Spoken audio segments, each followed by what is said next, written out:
제128편 예수의 성년기 초기. 나사렛 예수는 성년기 일생을 시작할 때까지 이 세상에서 정상적이고 평범한 인간 일생을 계속 살았었다. 예수는 다른 아이들이 태어나는 것과 똑같이 이 세상에 왔고 자기 부모들을 선택하는 데 있어서 전혀 개입하지 않았다. 그가 선택한 것은 자신의 7번째 마지막 증여, 필사의 육체를 입고 태어나기 위한 행성으로서 이 특정한 세상을 골랐던 것뿐이었고, 다만 하나의 자연스러운 방법을 통하여 이 세상으로 태어났으며, 이 세상 혹은 이와 비슷한 다른 세계들 속에 살고 있는 필사자들이 겪는 것과 똑같이 주변 환경의 변천과 씨름하면서 한 아이로 자라갔던 것이다. 유란시아에서 행해진 미가엘 증여에는 다음과 같은 이중적인 목적이 있음을 항상 염두에 두기 바란다. 1. 필사자의 육체 속에서 한 창조체 인간의 전 일생을 충만하게 체험하는 것. 네바돈에서 그의 주권을 성취하는 것. 2. 시간과 공간의 세계들에 있는 필사자 거주자들에게 우주 아버지를 계시하고 우주 아버지를 더욱 잘 납득하도록 동일한 이 필사자들을 좀 더 효력 있게 인도하는 것. 다른 모든 창조체 은총들과 우주 이점들은 필사자 증여의 이들 주요 목적들에게는 부수적으로 일어나는 것이며 2차적인 것들이었다. 1. 21살 되던 해석이 15년. 어른이 되면서부터 예수는 열정적으로 그리고 충분한 자의식을 갖고 지능 창조체들 중에서 가장 낮은 형태인 자신의 일생에 대한 지식을 충분하게 습득하는 체험을 완성하여 그로써 최종적으로 그리고 충분하게 자기가 창조한 우주에 대한 절대적인 주권을 획득하게 되는 과업을 시작하였다. 그는 자신의 이원적 본성을 충분하게 깨닫기 위한 이 엄청난 임무를 시작하게 되었다. 그러나 그는 이미 효과적으로 이 두 가지 본성을 하나, 나사렛 예수로 병합시켰던 것이다. 요셉의 아들 여호수아는 자기가 한 사람이고 필사 사람이며 여자에게서 태어났음을 잘 알고 있었다. 이것은 자신의 첫 번째 칭호로 사람의 아들을 선택했던 것에서 나타나고 있다. 그는 정말 피와 살을 가진 하나의 인간이었으며, 그리고 그는 지금도 통치 권한을 가지고 우주의 운명을 주관하면서 스스로 획득하였던 수많은 호칭들 중에서 사람의 아들이라는 칭호를 여전히 간직하고 있다. 우주 아버지의 창조의 말씀. 창조주 아들. 이 육신이 되어 유란시아 세계의 한 사람으로 거하였다라는 말은 문자 그대로 사실이다. 그는 노동을 하였고 피곤함을 느꼈으며 휴식을 취했고 잠을 잤다. 그는 배고픔을 알았고 음식을 취함으로써 그러한 배고픔을 이길 수 있었으며 그는 갈증을 느꼈고 물을 마심으로써 그 갈증을 해결하였다. 그는 인간의 느낌과 감정의 모든 것들을 그대로 체험하였으며 너희들과 똑같이 모든 것에 대해 시험을 받았고 고통을 겪었으며 죽음을 체험하였다. 그는 영역에 있는 다른 필사자들이 하는 것과 똑같이 지식을 얻었고 체험을 습득하였으며 이것들을 지혜 속에 병합시켰다.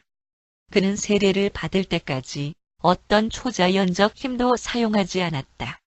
그는 요셉과 마리아의 한 아들로 증여된 자신의 인간 자질이 아닌 그 어떤 매개자도 동원하지 않았다.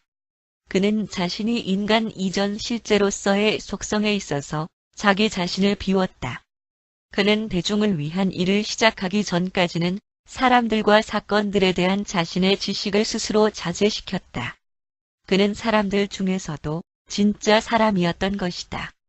다음과 같은 사실은 언제까지나 빛나는 진리이다. 우리에게는 우리의 연약함에 공감할 수 있는 높은 통치자가 계시다. 우리에게는 모든 면에서 우리와 똑같이 시험을 받으시고 유혹을 당하신 주권자가 계시는데 죄는 없는 분이시다. 그리고 그는 자신이 직접 고통을 받고 시험 당하였기 때문에 혼란되고 괴로워하는 자들을 충분히 납득하고 보살피신다. 나사렛 목수는 이제 자신 앞에 놓인 임무를 충분하게 납득하였지만 자연스럽게 흘러가는 길을 따라서 자신의 인간 일생을 살기로 선택하였다. 이러한 부분적인 면들을 고려할 때 그는 참으로 자신이 창조한 필사자 창조체들에게 하나의 본보기가 되었으며 다음과 같이 기록되기도 하였다. 너희 안에 이 마음을 품어라.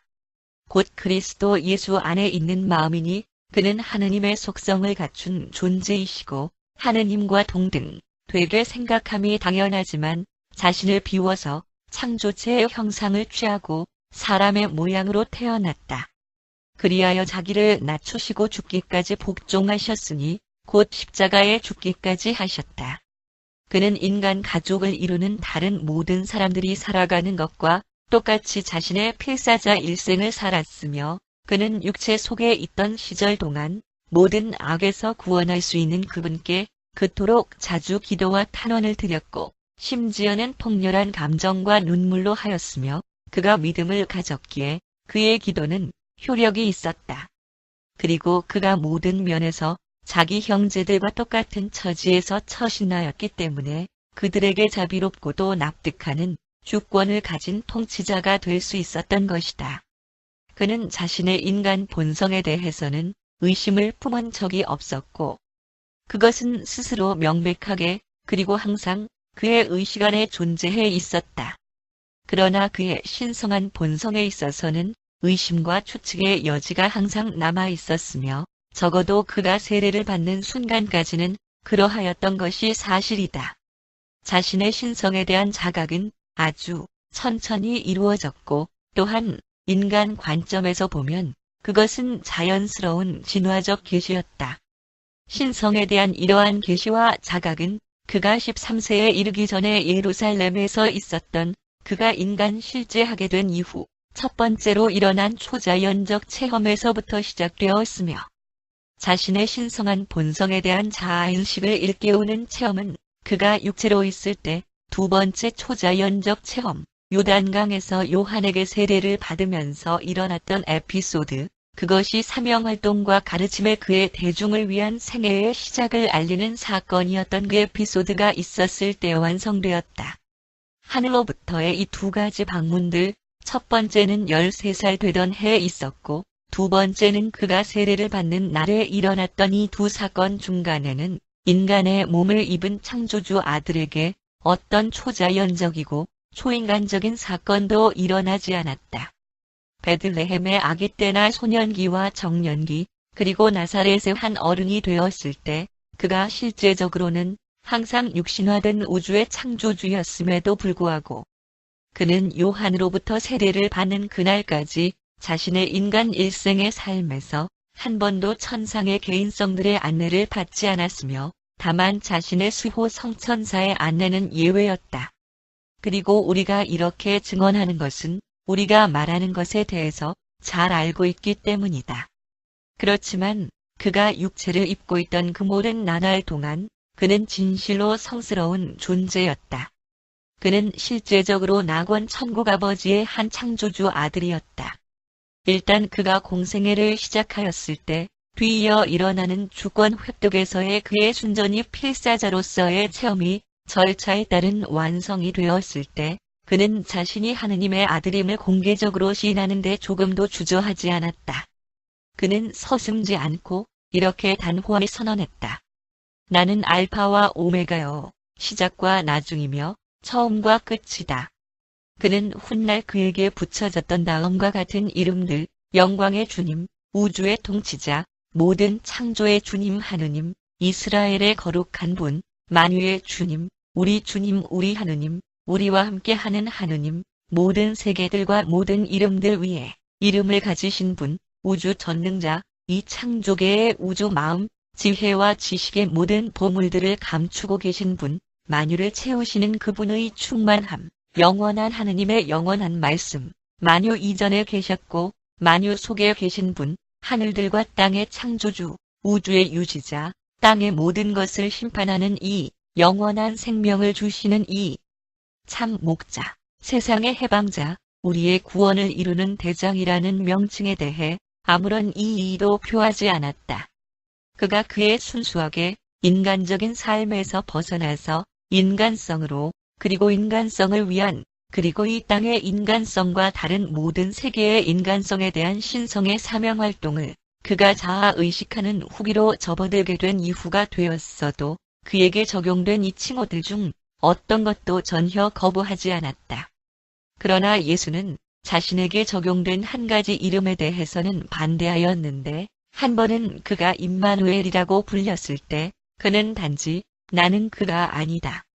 그것은 나의 형님의 이름이다. 라고 대답하였다. 예수는 항상 심지어는 땅에서 더욱 커진 일생으로 자신의 창발이 있은 이후에도 하늘에 계신 아버지의 뜻에 온순하게 순종하였다.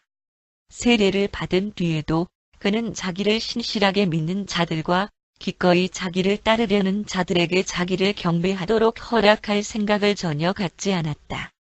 그가 가난과 씨름하고 그의 가족의 생계를 위해 손에 굳은 살이 박이도록 일할 때조차도 자기가 하느님의 아들이라는 자각이 그에게서 자라나고 있었으며 자신이 지금 인간 실제로서 살아가는 바로 이 땅과 하늘들을 만든 장본인임을 알고 있었다. 그리고 계속 관찰하고 있는 거대한 우주 전체의 천상의 존재들로 구성된 무리들도 이 나사렛 사람이 자신들의 친애하는 주권자이며 창조주 아버지임을 알고 있었다. 심한 긴장감이 몇 년 동안 계속 내바돈 우주에 퍼져 있었고 모든 천상의 존재들의 시선은 유란시아의 팔레스타인에 계속 집중되어 있었다. 그 해에 예수는 둘째 동생 요셉과 함께 유월절을 기념하기 위하여 예루살렘으로 올라갔다. 예수는 봉헌식을 위해 야고보를 성전으로 데리고 갔었기 때문에 요셉을 데려가는 것도 자신의 의무라고 생각하였다. 예수는 가족을 돌보는 데 있어서 편애하는 듯한 태도를 조금도 보이지 않았다. 그는 요셉과 함께 예루살렘으로 갈 때에는 항상 다니던 요단 계곡의 길을 따라갔으나 나사렛으로 돌아올 때에는 아마토스를 지나가는 요단 지역의 동쪽 길을 택하였다. 요단을 내려가는 동안 예수는 요셉에게 유대의 역사를 말해 주었고 돌아오는 길에는 전통적으로 요단 동쪽에 거주하고 있는 루벤, 갓, 그리고 길르앗 등으로 불리는 족속들이 겪은 체험에 관해서 이야기하였다. 요셉은 예수에게 그의 일생 임무에 관해서 유도적인 질문을 많이 하였다. 그러나 이 질문들 대부분에 대해서 예수는 단지 나의 때가 아직 오지 않았다. 라고 대답할 뿐이었다. 어쨌든 이 친밀한 대화 속에서 많은 말들이 흘러나왔었는데 요셉은 많은 사건들이 벌어진 여러 해 동안 그것들을 기억하였다. 예수는 예루살렘에서 이 기념 축제들에 참석할 때마다 습관적으로 했던 것처럼 요셉을 데리고 베다니의 세 친구와 함께 그 유월절을 보냈다. 22살 되던 해석이 16년. 그 해는 예수의 형제와 자매들이 시험과 고난들을 맞이했던 여러 해들 중에 한 해였으며 이번에는 특별히 청소년기의 문제들 그리고 재조정들로 인한 것이었다. 예수의 형제와 자매들은 7살에서 18살까지 걸쳐 있었으며 그는 그들이 지적이고 정서적인 삶을 새롭게 자각하고 거기에 자신들을 맞추어 가는 과정에서 도움을 주느라고 분주하게 보냈다. 청소년기의 그 문제들이 그의 어린 형제 자매들의 삶 속에서 나타나게 되었기 때문에 예수는 그것들을 해결하기 위해 씨름해야 하였다. 그 해에 시몬은 학교를 졸업하였고 예수의 오랜 친구이자 언제나 그를 보호할 준비가 되어 있는 석공 야곱과 함께 일하기 시작하였다. 몇 차례의 가족회의 끝에 모든 형제들이 목수가 된다는 것은 현명하지 못하다는 결론에 도달하였다. 그들은 자기들의 직업을 다양화시킴으로써 건물 전체를 짓는 여러 개의 청부를 받을 수 있도록 준비를 해야겠다고 생각하였다. 그들 3명이 모두 목수 일에 매달리게 되면서 모두가 바쁘게 일할 만큼의 충분한 일거리를 갖지 못하고 있었다. 그 해에 예수는 집 마무리 작업과 장롱을 짜는 일을 계속했으나 대상들을 위한 수리점에서 많은 시간을 보냈다. 그리고 야고보는 예수와 번갈아 그 가게를 보기 시작하였다. 그해 후반기에 나사렛에서 목수 일이 별로 없어지게 되자 예수는 야고보에게 수리점을 맡겼고 요셉에게는 집에 있는 작업대를 맡기고 자신은 세포리로 가서 대장간 일을 하였다. 그는 6달 동안 쇠덩이들과 씨름하면서 모르를 사용하는 데 있어서 상당한 기술을 익히게 되었다. 세포리에서 새 직업을 갖기 전에 예수는 정기적으로 하는 가족회의를 열었고 18세가 막 지난 야고보를 가족의 실제적인 가장으로 임명하였다. 그리고 야고보에게 진심 어린 지지와 협조를 약속하면서 식구들 각자가 그에게 순종하겠다는 약속을 공식적으로 하게 하였다. 그날부터 야고보는 가족에 대한 재정을 전담하게 되었고 예수는 자신의 주급을 야고보에게 보냈다. 그리고 그 후로 다시는 그 권한을 야고보로부터 돌려받지 않았다. 세포리에서 일하는 동안 필요하다면 매일 밤 집으로 걸어올 수도 있었지만 그는 날씨나 다른 이유들을 들어서 의도적으로 떠나 있었는데 그렇게 한참 된 동기는 야고보와 요셉이 가족을 부양하는 책임감을 갖도록 훈련시키기 위한 그의 의도 때문이었다. 그는 가족으로부터 점점 벗어나기 시작하였다. 매주 안식일마다 예수는 나사렛으로 돌아왔으며 때때로 새로운 계획을 실천하거나 충고 또는 어떤 도움이 되는 제안을 하기 위해서 필요할 경우에는 주중에도 집에 들렀다. 세포리에서 6개월이라는 긴 시간을 보내는 동안 예수는 삶에 대해서 이방인들이 갖는 관점을 보다 확실하게 알 수 있는 새로운 기회를 갖게 되었다. 그는 이방인들과 함께 일하고 함께 살면서 모든 가능한 방법을 동원하여 그들과 가까이 지내고자 하였고 그들의 생활 습관과 이방인의 마음을 연구하는 데 수고를 아끼지 않았다. 헤롯 안티파스의 고향인 이 도시의 도덕적 수준이 대상들의 도시인 나사렛보다도 훨씬 낮았기 때문에 예수는 6개월 동안 세포리에 머문 뒤 나사렛으로 돌아갈 명분을 찾는 데에 주저하지 않았다. 그가 함께 일했던 그 집단들은 세포리, 그리고 티베리아스의 세 도시 두 곳에서 벌어진 공공사업에 참가하게 되었으며 예수는 헤롯 안티파스의 감독 아래에 고용되는 어떤 일도 하고 싶지 않았다. 그리고 그가 생각하기에 그가 나사렛으로 돌아가는 것이 현명하게 느껴지는 몇 가지 다른 이유들도 있었다. 그가 나사렛에 있는 수리점으로 되돌아왔을 때 다시는 가족들의 문제에 대해서 개인적 지도를 하지 않았다. 그는 가게에서 야고보와 함께 일하였고 집에서는 모든 일을 가능한 한 그저 지켜볼 뿐이었다. 집안 살림을 꾸려나가는 야고보의 수완은 그런대로 훌륭하였다. 예수가 자기 가족들의 일에 적극적으로 참여하는 것으로부터 자신의 결국 생겨나는 사퇴를 위한 길을 준비한 것은 현명하고도 사려 깊은 계획에 따른 것이었다. 야고보가 가족의 실제적인 가장으로서 2년간의 체험을 쌓은 뒤에 그리고 그가 야고보 결혼하기 꼭 2년 전에 요셉이 그 뒤를 이어서 가족 전체의 재정을 책임지게 되었고 가정의 재반 경영을 맡게 되었다. 3. 23살 되던 해석이 17년. 그 해에는 4명이 일을 하였기 때문이 재정적인 압박이 조금 완화되었다.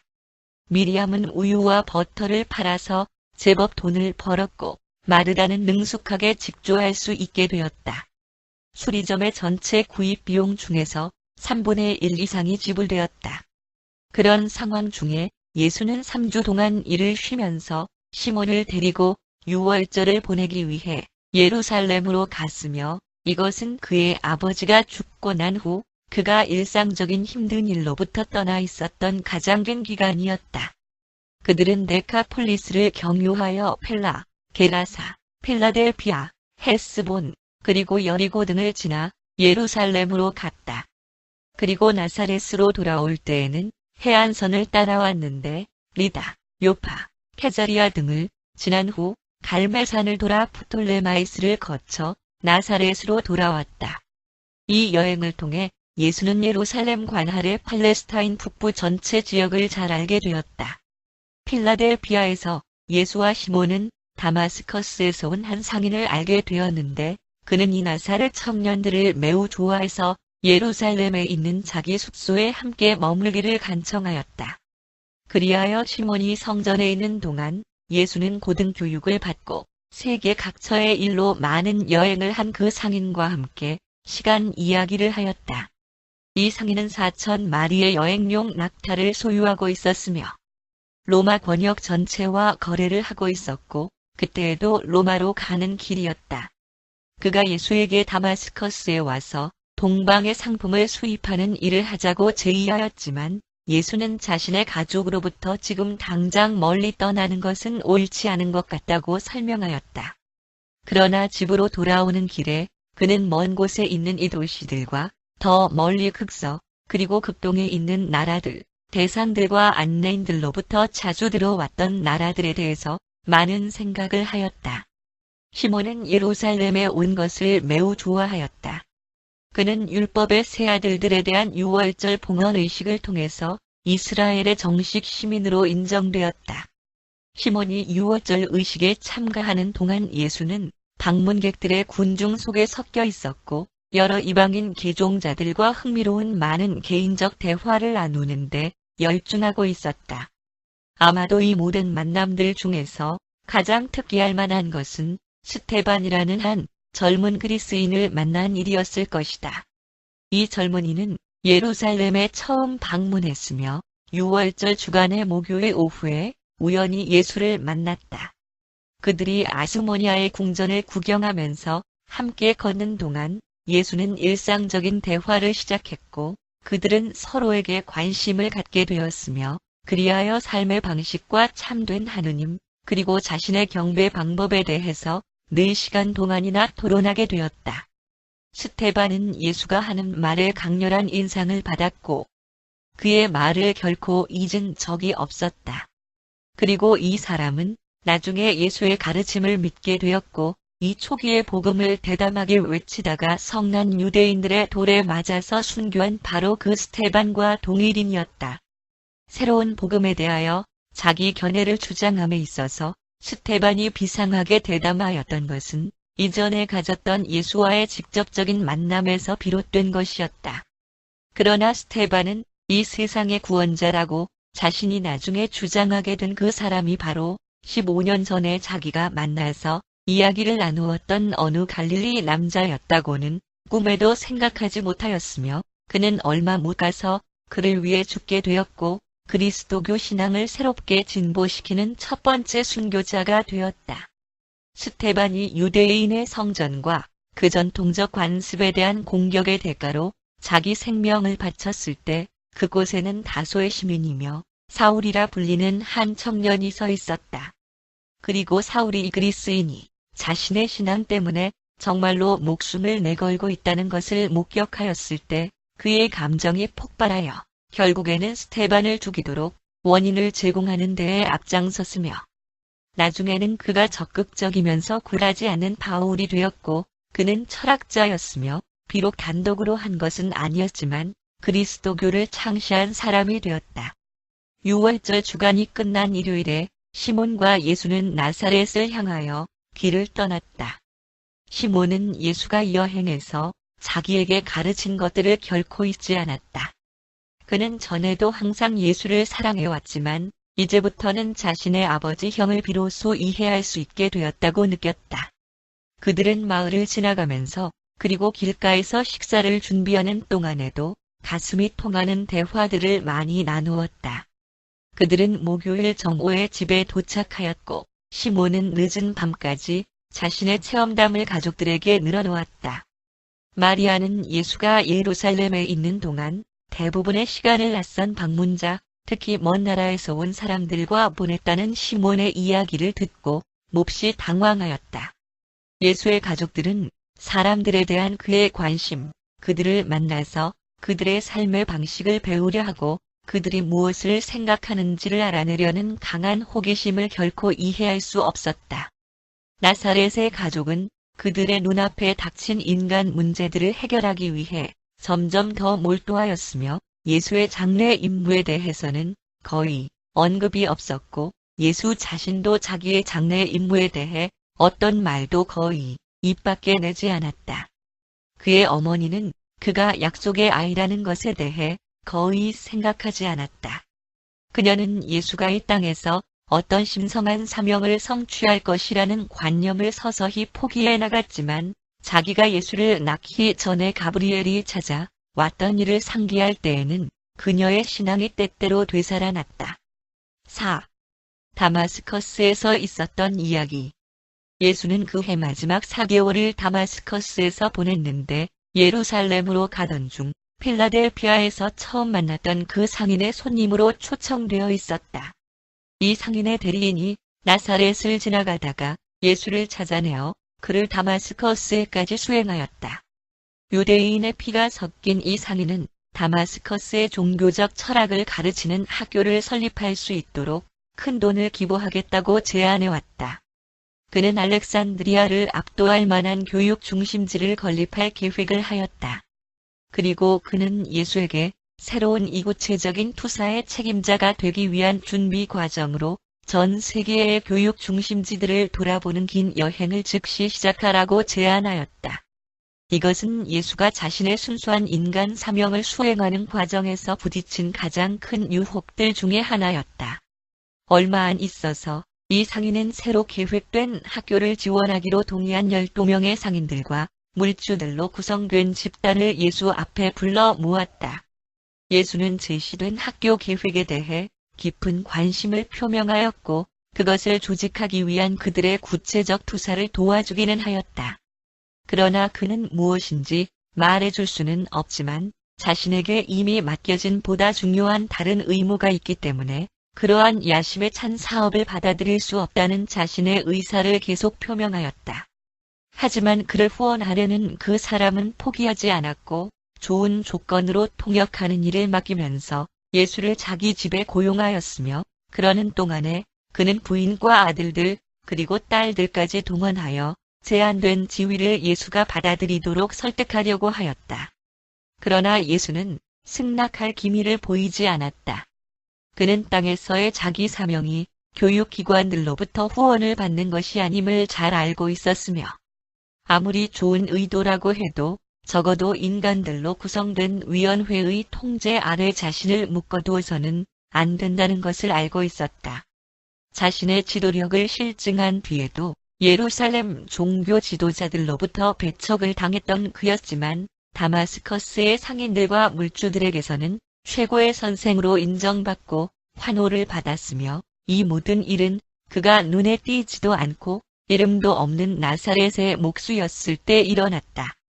그는 이런 제안을 받은 데 대하여 자신의 가족에게는 전혀 언급하지 않았으며 그해 말경에 그는 마치 자기가 다마스커스 친구들로부터 귀에 솔깃한 제안으로 유혹을 당한 적이 전혀 없었던 사람처럼 나사렛에 돌아와 매일의 업무에 임하고 있었다. 그리고 다마스커스의 이 사람들은 전에 자신들의 연합된 재력으로 마련해 주려고 하였던 영광을 단호하게 거절하였던 나사렛의 목수를 훗날 모든 유대 민족을 뒤엎어 놓았던 그 가버나움 사람과 연결해서 생각하지 못하였다.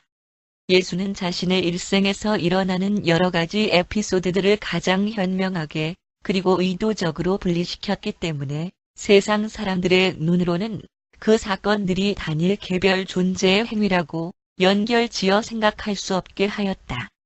예수는 그 뒤에 알렉산드리아에 버금가는 학교를 다마스커스에 세울 수 있는 기회를 거절한 어느 이상한 갈릴리 사람의 이야기를 여러 차례 들었다.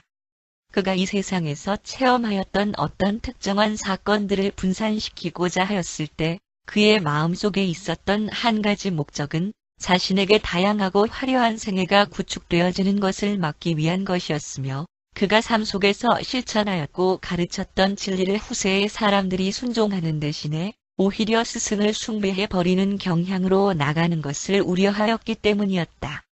예수는 자신의 가르침으로부터 관심을 다른 데로 돌리게 하는 하나의 인간적 성공담을 만들고 싶지 않았다. 예수는 자기가 세상에 선포하는 왕국 복음의 경쟁자가 될 수도 있는 자기에 관한 하나의 종교를 형성시키려는 유혹에 자신을 따르는 사람들이 잘 빠진다는 점을 아주 일찍부터 인식하였다. 따라서 그는 자신의 가르침을 전파하는 대신에 스승을 높이 내세우려는 인간 경향에 도움을 줄 만한 모든 일들을 억제하려고 지속적으로 노력하였다. 이와 같은 동기 때문에 그가 그의 땅에서의 다채로운 일생에서의 다양한 심시대 동안 자신이 많은 다른 명칭으로 알려지도록 내버려 두었음을 알 수 있다. 다시 말하지만 그는 가족이나 다른 사람들에게 그들의 솔직한 신념을 떠나서 그를 믿도록 하는 어떤 부당한 영향도 주고 싶지 않았던 것이다. 그는 인간의 마음을 부당하게 또는 불공정하게 여기용하는 것을 항상 거부하였다. 그는 사람들이 만일 자신의 가르침에서 나타나는 영적 실체들에 대해 진심으로 반응하지 않는 경우에는 그들이 자기를 믿게 되는 것을 원치 않았다. 그해 말에 나사렛 가정은 부드럽게 잘 돌아갔다. 아이들은 성숙해가고 있었고 마리아는 예수가 집에서 멀어지는 것에 점차 익숙해져 갔다. 예수는 자신의 수입이 가족을 위해 쓰일 수 있도록 야고보에게 계속 보내주었으며 자신의 즉각적인 개인적 비용으로 급히 필요한 작은 부분만 남겨놓았다. 세월이 지나가면서 이 사람이 땅에 있는 하느님의 아들인 것을 알아보기란 점점 더 어려워졌다. 그는 그 지역의 다른 한 개별 존재와 아주 똑같이 모든 사람들과 똑같은 아주 평범한 인간으로 되어 가는 듯이 보였다. 그리고 그 증여가 바로 이런 방식으로 펼쳐져야만 하는 것은 하늘에 계신 아버지에 의해 정해진 것이었다. 24살 되던 해석이 18년. 그 해는 예수가 가족 부양의 책임으로부터 비교적 자유로워진 첫 해였다. 야고보는 예수의 조언과 경제적 도움을 받아 가게를 매우 성공적으로 꾸려나갔다. 그 해 6월절 다음 주간에 한 무리의 알렉산드리아 유대인과 예수가 팔레스타인 해변가의 어떤 장소에서 연중에 만날 수 있는 모임을 주선하기 위하여 알렉산드리아로부터 어떤 젊은이가 나사렛으로 왔다. 그리하여의 회합은 6월 중순에 열렸으며 그때 예수는 5명의 뛰어난 알렉산드리아 유대인을 만나기 위해 케자리아로 갔는데 그들은 자신들의 도시에서 그가 종교적 선생이 되어달라고 간청하였으며 그 일환으로 본부 회당의 카잔 선생을 보좌하는 지위부터 시작하는 것이 어떻겠느냐고 제안하였다. 이 위원회의 대변인은 알렉산드리아가 전 세계로 퍼져나가는 유대인 문화의 거점이 될 운명임을 예수에게 설명하였으며 유대인 관습의 그리스적 사조가 바빌로니아 학파를 사실상 훨씬 앞서 있다고 말하였다. 그들은 예루살렘과 팔레스타인을 통틀어 반란의 불길한 소문이 일고 있음을 예수에게 상기시켰으며 만약 팔레스타인의 유대인들이 어떤 봉기를 일으킨다면 그것은 국가적인 자살 행위이며 로마의 군대가 3개월 안에 그 반란을 진압시킬 것이고 예루살렘은 파괴되고 성전은 무너져서 돌 위에 또 하나도 남지 않게 되리라는 확신을 피력하였다. 예수는 그들이 하는 말을 모두 경청하였고 그들의 신임에 감사하였지만 알렉산드리아에 가는 것은 사양하였는데 그 대체적인 요지는 나의 때가 아직 이루지 않았다. 라는 것이었다. 그들은 자기들이 그에게 수여하려는 명예에 대해 그가 보인 명백한 무관심에 상당히 당황하였다. 그들은 예수와 헤어지기에 앞서서 알렉산드리아 친구들의 존경의 표시와 또한 케자리아에까지 자신들을 만나러 온 시간과 비용의 대가로서 그에게 돈 주머니를 전하려고 하였다. 그러나 예수는 그 돈도 마찬가지로 사양하면서 요셉의 집안은 자선금을 받지 않는다. 내가 강한 팔을 갖고 있고 또 내 형제들이 일을 할 수 있는 한 우리가 다른 사람의 빵을 먹을 수는 없다. 라고 대답하였다. 이집트에서 온 그의 친구들은 배를 타고 고향으로 돌아갔고 몇 년 뒤 그들은 팔레스타인에서 어떤 파문을 일으키는 가버나움에서 배를 만드는 사람에 대한 소문들을 듣게 되었을 때 그가 바로 베들레헴의 아기로 자라난 그 사람이며 알렉산드리아의 위대한 선생으로 오라는 초청을 단호히 거절한 바로 그 이상한 갈릴리 사람이라고 짐작하는 사람은 거의 없었다. 예수는 나사렛으로 돌아왔다. 그 해의 나머지 6개월은 그의 모든 생애에서 가장 평온무사하게 보낸 기간이었다. 그는 극복해야 할 난관들과 풀어야 할 문제들의 일상의 일로부터 벗어난 이 짧은 기간의 휴식을 보냈다. 그는 하늘에 계신 자기 아버지와 많은 교제를 가졌고 자신의 인간 마음을 제어하는 것에도 상당히 많은 진보를 이루었다. 그러나 시간과 공간의 세계들에서의 인간의 일들은 그리 오랫동안 무난하게 진행되지 않는다.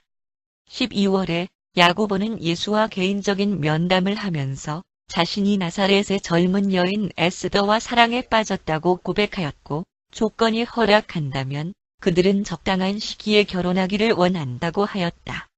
예수는 요셉이 곧 18세가 되며 그때는 가족의 실제적인 가장으로서 일할 수 있는 기회를 주는 것이 그에게도 좋은 체험이 되리라는 사실에 주의를 환기시켰다. 그래서 예수는 야고보에게 2년 후에 결혼하도록 승낙했으며 야고보는 예수가 제안했던 대로 요셉이 가정을 잘 이끌어갈 수 있도록 그 기간 동안 그를 훈련시켰다. 그러자 여러 가지 일들이 일어나기 시작했다. 결혼이 줄을 잇게 되었다.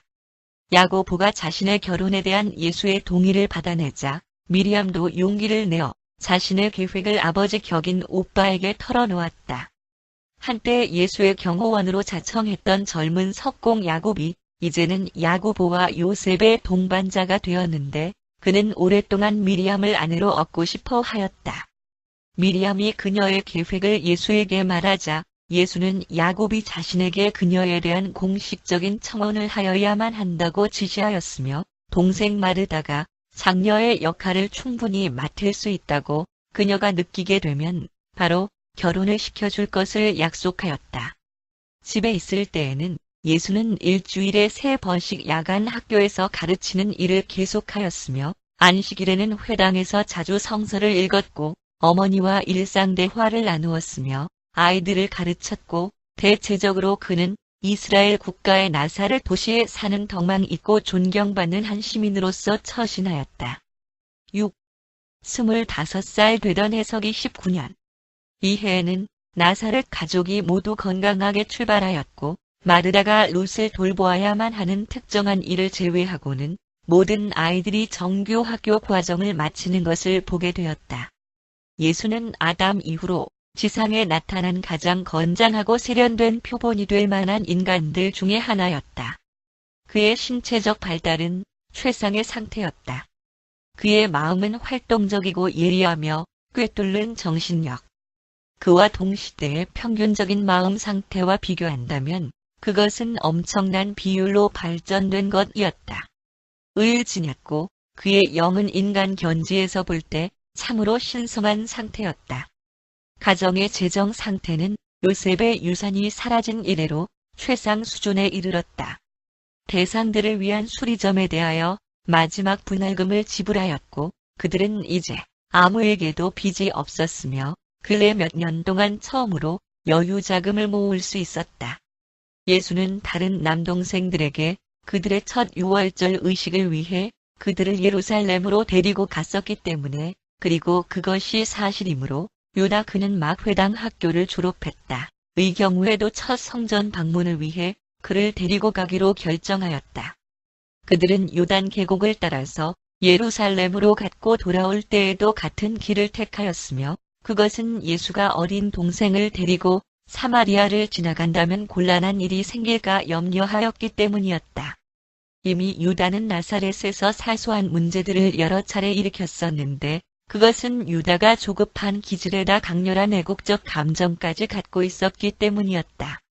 그들은 시간에 늦지 않고 예루살렘에 도착하였고 먼저 성전을 방문하고 있었으며 바로 그 광경은 유다의 혼 깊은 곳에까지 자극하였고 흥분을 느끼게 하였는데 그때 그들은 우연히 베다니의 나사로를 만나게 되었다.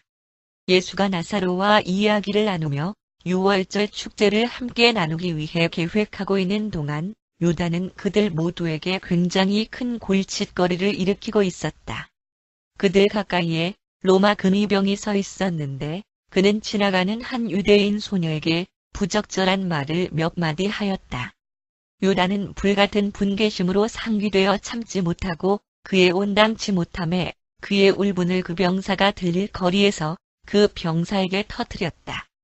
당시 로마 군대는 유대인들의 사소한 비방에도 상당히 신경이 날카로워져 있었기 때문에 그 군의병은 즉시 유다를 체포하였다.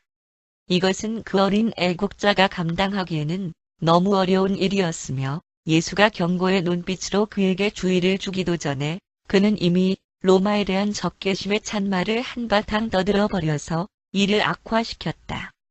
유다는 그 즉시로 집단 감옥에 갇히게 되었고 예수가 보호자로 동행하였다. 예수는 유다를 위해서 바로 아니면 적어도 그날 저녁 유월절 축제에 참석하기 전에 호소를 할 기회를 가지도록 애를 썼지만 허사였다. 다음 날은 예루살렘에서 성스러운 집회가 열리기 때문에 로마인들도 한 유대인을 위해 재판을 개시하기를 원하지 않았다. 따라서 유다는 둘째 날 아침까지 감옥에서 기다려야만 했으며 예수도 그와 함께 감옥에 남아 있었다. 그래서 그들은 이스라엘의 충분한 시민으로 받아들여지는 율법의 아들들이 되는 성전에서의 봉헌식에 참석하지 못하였다. 유다는 열심당을 대표하여 자신이 속해 있으면서 매우 열심히 활약한 그 애국 단체를 대표하여 선전하는 업무를 수행하기 위하여 어느 유월절 날 예루살렘에 있게 될 때까지 몇 년 동안 이 공식적인 의식을 거치지 않았다. 감옥에서 둘째 날을 맞은 아침에 예수는 유다를 대신하여 군인 법무관 앞에 나아갔다. 그는 동생이 나이 어린 것을 사과하고 이어진 설명이지만 자신의 동생이 체포되도록 이끈 이 에피소드의 도발적인 본성을 사려 깊은 말로 상세하게 설명함으로써 그 사례를 잘 다루었기 때문에 그 법무관도 그 젊은 유대인이 사납게 분노를 폭발할 수 있는 원인이 있었던 것을 시인하면서 그를 용서할 뜻을 비쳤다. 그리하여 유다에게 다시 그와 같은 경솔한 짓을 하지 않도록 경고한 뒤 회장을 명령하면서 예수에게 이렇게 말했다. 당신은 저 젊은이를 계속 주시하는 것이 좋을 것이다. 그는 당신들 모두에게 많은 문제거리를 일으킬 여지를 가지고 있다.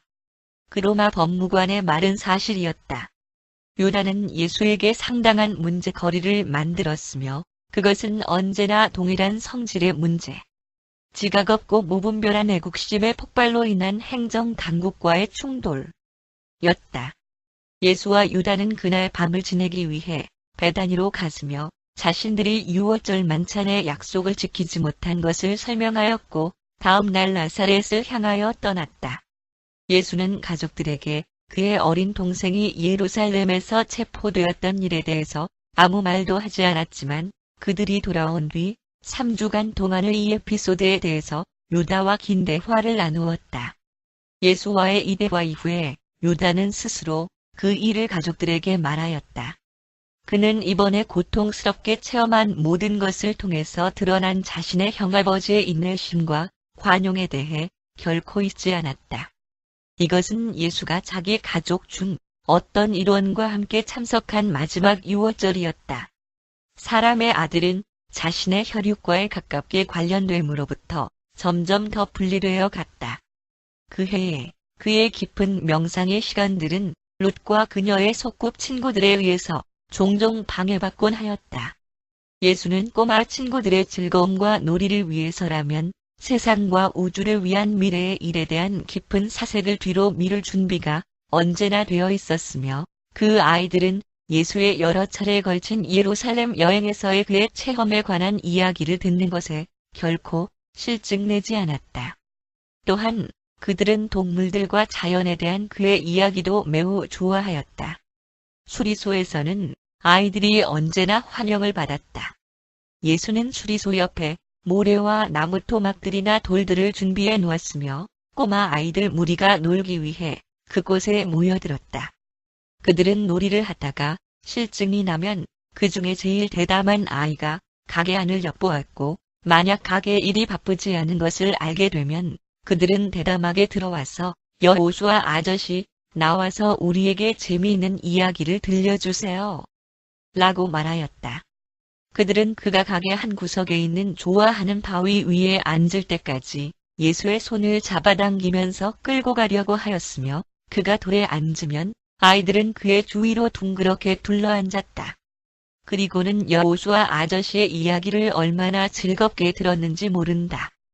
그때 그들은 웃는 법을, 실컷 웃는 법을 배우고 있었다. 그들 중에 제일 어린 한 두 아이는 의례 예수의 무릎 위로 올라와 앉아서 이야기를 하면서 사용하는 그의 손짓을 경이롭게 바라보곤 하였다. 아이들은 예수를 사랑하였고 예수 역시 아이들을 사랑하였다. 예수의 친구들은 그의 이러한 지적 활동들의 범위, 정치나 철학 혹은 종교에 대해 심오한 토론 속에서 어떻게, 그렇게 갑자기, 그리고 완벽하게 그가 5살에서 10살까지의 아이들과 즐겁고 천진함으로 옮겨갈 수 있는 것인지를 이해하기 힘들었다. 그의 형제들과 자매들이 성장하였기 때문에 그는 더 많은 여가 시간을 얻을 수 있었으며 아직 손자들이 태어나기 이전인 이 시절에 그는 이 꼬마 아이들에게 많은 관심을 쏟았다. 그러나 그는 손자들과 충분한 시간을 즐길 수 있는 만큼 그렇게 오래 이 땅에 살아있지 못하였다. 7. 26살 되던 해석이 20년. 그 해가 시작되면서 나사렛 예수는 자신이 광대한 영역의 잠재 힘을 갖고 있음을 강하게 의식하게 되었다. 그러나 이 힘은 적어도 그의 때가 오기 전까지는 사람의 아들로서의 자신의 개인성에 의해서 사용되지 않으리라는 것도 역시 잘 알고 있었다. 이 즈음에 그는 자신과 하늘에 계신 아버지와의 관계에 대해서 많은 것을 생각하였지만 그것에 관해서는 거의 입을 다물고 있었다. 그리고 그가 산꼭대기에서 기도를 할 때 이런 모든 생각에 대한 결론을 한 번 표현한 적이 있었으며 내가 누구이든지 내가 사용하게 될 혹은 사용하지 못할 그 힘이 무엇이든지 간에 나는 언제나 낙원 천국 아버지의 뜻에 따라 살아왔고 또 앞으로도 살아갈 것입니다. 라고 기도하였다. 일터에 오가며 나사렛을 거닐던 이 남자에 대하여 기록된 그에게는 지혜와 지식의 모든 보화들이 감추어져 있었다. 라는 말은 광대한 우주에 관한 하는 문자 그대로 진실이었다. 그 해에는 유다의 경우만을 제외한다면 가족의 일들이 무난히 진행되었다. 야고보는 막내 남동생으로 인하여 수년 동안 속을 썩었는데 그는 자리 잡고 일을 하려 하지 않았고 가정의 생활비에 대한 자기 몫도 감당하지 않으려고 하였다. 그는 집에서 사는 동안에도 집안 살림살이에 기여해야 할 자신의 몫에 신경을 쓰지 않았다. 예수는 평화를 사랑하는 사람이었으며 때때로 유다가 싸움을 걸어서 이기거나 여러 번 애국적 분노를 폭발시켰을 때 예수는 난처해하였다. 야고보와 요셉은 유다를 내쫓고 싶어 했지만 예수는 찬성하지 않았다. 그들의 인내심이 한계에 이르면 예수는 단지 다음과 같이 조언하였다. 참아라. 그리고 현명하게 조언하고 삶에서 모범을 보여라. 너희들의 어린 동생에게 먼저 더 나은 길을 알려주고 난 뒤에 너희들을 그렇게 따르도록 만들어라. 이러한 예수의 현명하고 사랑 어린 조언은 가족 내의 분열을 막았고 그들은 함께 지낼 수 있었다. 그러나 유다는 결혼한 이후에서야 침착한 기질을 갖게 되었다. 마리아는 예수의 장차 사명에 대해서 거의 언급하지 않았다. 이 주제가 거론될 때마다 예수는 단지 나의 때가 아직 이르지 않다. 고 대답하였다. 예수는 가족을 자신의 즉각적인 현존에 의존함에서 떼어놓는 어려운 작업을 거의 완성시켰다. 그는 인류를 위한 자신의 본연의 사명 활동을 보다 적극적으로 시작하기 위해서 이 나사렛 고향 집을 아무런 문제 없이 떠날 수 있는 그날을 대비해서 신속하게 준비해 나갔다. 예수는 자신의 7번째 증여 속에 있는 주요 사명이 창조체의 체험을 획득하는 것, 내봐도 내 주권을 성취하는 것이라는 사실을 결코 잊지 않았다. 그리고 바로 이 체험을 획득하는 과정 속에서 그는 유란시아는 물론 지역 우주 전체에게 낙원 천국 아버지를 최극으로 계시하였다. 그리고 이 목적 성취의 부수적인 것으로서 그는 루시퍼의 반역에 관련된 이 행성의 복잡한 일들을 해결하는 임무도 또한 맡았다. 그 해에 예수는 평상시보다 많은 여가를 즐길 수 있었으며 수리점의 경영에 대하여 야고보를 훈련시켰고 요셉에게 집안일을 처리하는 것을 지도하기 위하여 많은 시간을 쏟았다. 마리아는 예수가 자기들을 떠날 준비를 하고 있음을 알아차렸다. 우리를 떠나 어디로 간단 말인가? 무엇을 하려고? 그녀는 예수가 메시아라는 생각을 거의 포기하고 있었다. 그녀는 그를 납득할 수가 없었으며 자기 맏아들을 도대체 추측할 수 없었다. 이 해 동안 예수는 그의 가족의 개별 구성원들과 많은 시간을 함께 보냈다. 그는 그들과 함께 동산이나 한적한 곳으로 자주 그리고 멀리까지 산책을 나가고자 하였다. 추수 때가 되기 전에 예수는 나사렛 남쪽에서 농사일을 하는 삼촌에게 유다를 데리고 갔지만 추수가 끝나자 유다는 거기에 오래 머물러 있지 않았다. 그는 거기서 달아나 버렸으며 나중에 호숫가에서 어부들과 함께 있는 그를 시몬이 발견하였다. 시몬이 그를 집으로 데려왔을 때 예수는 그 도망자 소년과 오랫동안 이야기하였고 그가 어부가 되기를 원했기 때문에 그와 함께 막달라로 가서 친척 어부에게 그를 맡겼으며 유다는 그날 이후부터 자신이 결혼할 때까지 거기서 묵더니 그리고 규칙적으로 일을 하였고 결혼한 뒤에도 그는 계속 어부로 일하였다. 드디어 예수의 모든 형제들이 그들의 생업을 정하고 거기에 뿌리를 내리며 평생 직업으로 삼는 날이 왔다. 예수가 집을 떠날 수 있는 분위기가 익어가고 있었던 것이다. 11월에는 두 쌍의 결혼식이 있었다. 야고보와 에스더, 미리암과 야곱이 결혼하였던 것이다. 그것은 정말로 즐거운 일이었다. 마리아조차도 예수가 떠날 준비를 하고 있음을 때때로 깨닫는 경우를 제외하고는 다시 한번 행복을 누리고 있었다. 그녀는 커다란 불확실성에 짓눌려 고심하였다. 예수가 소년 시절처럼 앉아서 자유롭게 그 문제에 대해 이야기를 해준다면 좋았겠지만 그는 계속 아무 말이 없었으며 미래에 대해서 깊은 침묵으로 일관하였다. 야고보와 그의 신부 에스더는 그녀의 아버지가 선물해 준 읍내 서쪽편의 산뜻한 작은 집으로 이사 갔다. 야고보가 어머니의 집안에 도움을 계속 주었지만 결혼 때문에 그에게 할당된 액수는 반으로 줄었으며 예수의 뜻에 의해 요셉이 공식적인 가장으로 임명되었다. 유다는 이제 매우 신실하게 자신의 몫에 해당하는 돈을 매달 집으로 보내왔다. 야고보와 미리암의 결혼식은 유다에게도 좋은 영향을 끼쳤고 두 쌍의 결혼식이 있던 다음 날 유다는 고기잡이를 위해 집을 떠나면서 내 의무를 충분히 이행하겠다. 필요하다면 더 이상의 몫이라도 맡겠다. 라고 요셉에게 말하면서 자기를 믿어도 된다는 것을 확신시켰다. 그리고 그는 자신의 약속을 지켰다. 미리암은 마리아의 이웃집인 야곱의 집에서 살았는데 장로였던 야곱은 이미 조상들과 함께 묻혀 있었다. 마르다는 미리암을 대신해서 집안일을 하였고 새롭게 짜인 조직은 그 해가 끝나기 전에 이미 잘 돌아가고 있었다. 합동 결혼식이 있었던 다음 날 예수는 야고보와 중대한 의논을 하였다. 그는 자신이 집을 떠날 준비를 하고 있음을 야고보에게 확실하게 말하였다. 그리하여 수리점의 책임자 직함을 야고보에게 물려주었고 요셉 집안 가장의 지위를 공식적으로 그리고 엄숙하게 내어 주었으며 예수는 아주 감동적인 분위기 속에서 자신의 동생 야고보를 내 아버지 집의 가장이며 수호자로 세워주었다. 수리점을 선물로 물려받은 대신에 야고보는 가족의 모든 재정적인 책임을 맡아보면서 예수를 이 모든 의무에서 벗어나게 해주겠다는 것을 명문화하는 비밀 계약서를 예수가 작성했고 둘이 다 서명을 하였다.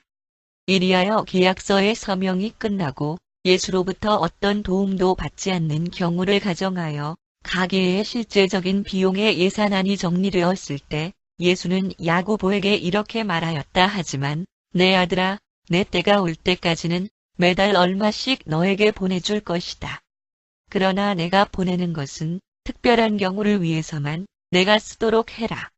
내가 보기에 적당하다고 생각되는 가족의 필수품이나 취미 생활을 위해서 써라.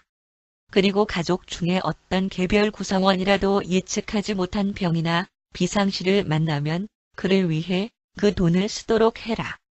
이렇게 하여 예수는 하늘에 계신 아버지의 일을 시작하는 대중을 위한 등장을 하기 전에 가정과 분리되어 살아가는 어른으로서의 일생의 두 번째 위상에 들어갈 준비를 마쳤다.